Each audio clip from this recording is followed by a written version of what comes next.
Carl Brown is with us once again. He's got the international newspapers this time, and Syria grabbing the headlines for the ongoing violence in Aleppo. Commentators already anticipating a post-Assad future.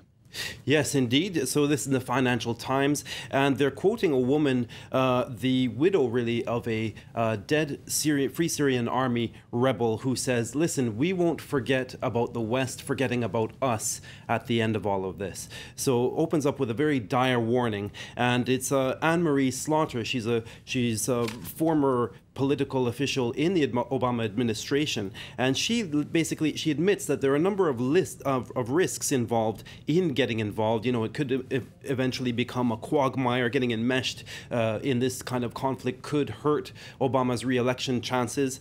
Sending in arms without any kind of UN approval would go against the spirit of international law. Sending arms to the Free Syrian Army could kind of hold the West as a hostage to fortune, because they don't quite know what direction they'll take. It's a bit of a wide church, as it were, of opponents of the regime. And lastly, Ms. Slaughter says sending arms on the one hand from the West will simply involve the West in a kind of proxy war, because all the while we have countries like Iran and Russia arming the Syrian regime. So The Guardian is talking about another story here. They're talking about the women of Saudi Arabia enjoying a bit of a victory outside the sporting arena.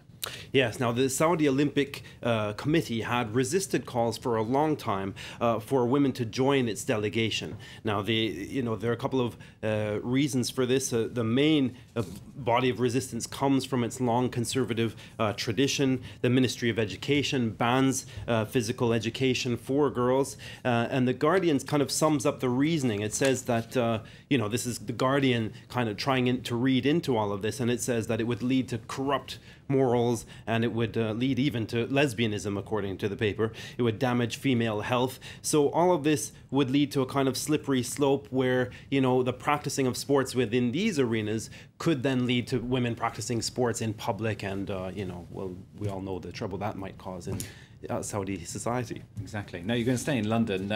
London's empty streets in the Independent. This is surprising. Yeah, can you imagine that? Yeah. I'm not sure if you're familiar with how familiar you are with London. Quite familiar, yeah. The West End is obviously a busy spot. Now all of the activity has been transferred east to Stratford, which was once a bit of a wasteland.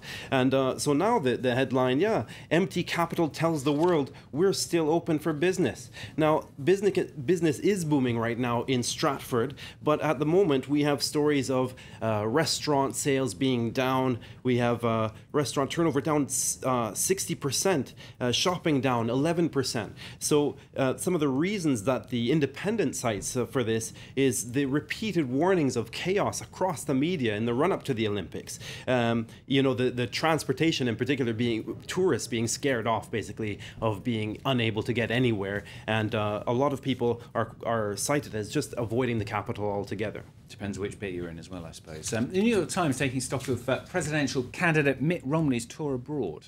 Yes, now Romney has just returned to the US. His last stop was in Poland, but the Times looks at his stop in Israel, because that's obviously a crucial country as far as the foreign relations of American policy goes. But also, Romney made a bid to donors, and it was a bid to convince the evangelicals and the Jewish voters that he would be a better friend to Israel than Obama would be. And he says, he would take a strong stance against Iran, that the Obama policy in the region is failing, and he basically supports also a capital in Jerusalem, and he would pledge to move the U.S. embassy from Tel Aviv to Jerusalem. So obviously that was supposed to all be music to the ears of the Israeli voters, or the Jewish voters rather, but also in particular to the big donors in the U.S., one of whom is said to be willing to contribute $100 million.